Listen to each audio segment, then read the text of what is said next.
안녕하세요. 한방재활학과 전문의 신현태 원장입니다.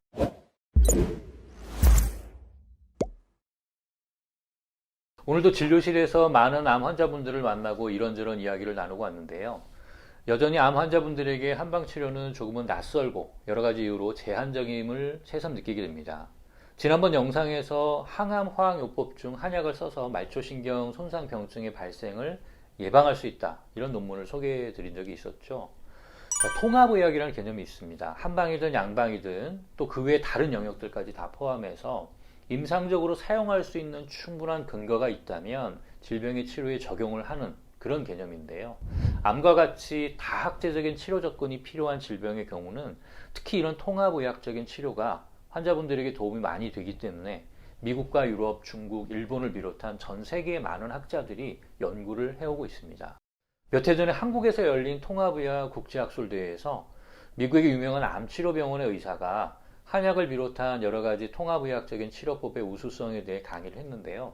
한국의 한 의사 선생님께서 그 연자분에게 한약을 쓰는 것에 대해 괜찮은지, 안전성이라든 이런 것들을 이제 두고 말씀을 하신 것 같은데, 그런 질문을 드렸습니다. 그러니까 그 연자분께서 아주 단호하고 분명하게 답변을 하시기를, 자신들은 환자에게 도움이 된다고 판단이 되면 그 부분에 대해서 충분한 근거를 확인하고, 그리고 충분한 근거가 확인됐다면 적극적으로 적용을 한다, 이렇게 말씀을 하시더라고요. 오늘은 그런 부분에 대한 구체적인 예가 될 수 있는 연구가 있어서 소개를 드리려고 합니다. 진행형 비소세포 폐암의 치료에 항암 화학요법을 단독으로 사용한 환자들과 항암 화학요법과 한약 치료를 병행한 환자들을 비교한 문헌 고찰과 메타 분석 연구 논문입니다. 메타 분석은 비교적 많은 수의 환자들을 대상으로 폭넓게 확인을 한 것이기 때문에 조금 더 신뢰할 수 있는 결과라고 할 수 있을 것입니다. 자, 이 논문에서는 24건의 출판물과 연구들을 토대로 2109명의 환자들을 대상으로 하였는데요.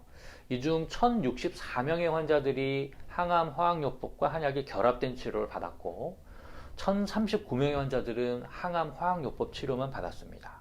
이 두 군을 비교해 보니까 다음과 같은 결과를 확인할 수 있었다, 이런 내용입니다. 자, 1. 항암 치료와 한약을 결합한 치료가 1년 생존율을 유의하게 증가시키는 것이 통계적으로 유의하게 확인되었다고 합니다. 자, 두 번째, 항암 치료와 한약을 결합한 치료는 즉각적인 종양 반응을 유의하게 증가시키는 것이 확인되었다고 합니다. 이것은 항암 치료 효과가 더 좋게 나타나는 그런 의미인 거죠.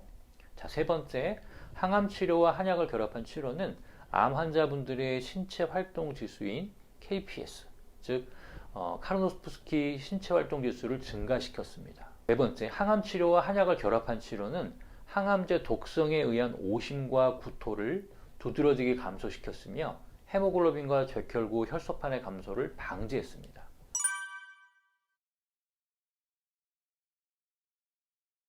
즉, 한약과 항암 치료를 결합해서 치료를 하게 되면 항암 화학요법 단독으로 치료하는 경우보다 생존율이 올라가고 항암 치료로 인한 독성이나 부작용의 완화를 기대할 수 있고 신체 활동 지수 등 삶의 질이 향상이 되고 항암 치료 효과가 더 높아지는 것을 기대할 수 있다는 거죠. 여러분들은 어떻게 느끼십니까? 지금 이 순간도 고통을 받고 계시는 많은 환자분들께 한방치료 중 도움이 될 수 있는 좋은 방법들을 많이 적용하고 싶은 마음이 굴뚝 같습니다. 하지만 현실은 여전히 한방치료는 멀고 낯설게 느끼시는 것 같아서 많이 안타깝기만 합니다. 더욱더 열심히 진료하고 연구하고 강의하고 또 이렇게 방송을 통해서도 열심히 전달을 드려서 한 분이라도 더 한방치료를 함께 하셔서 더 빨리 그리고 더 많이 건강해질 수 있기를 기원해 봅니다. 감사합니다.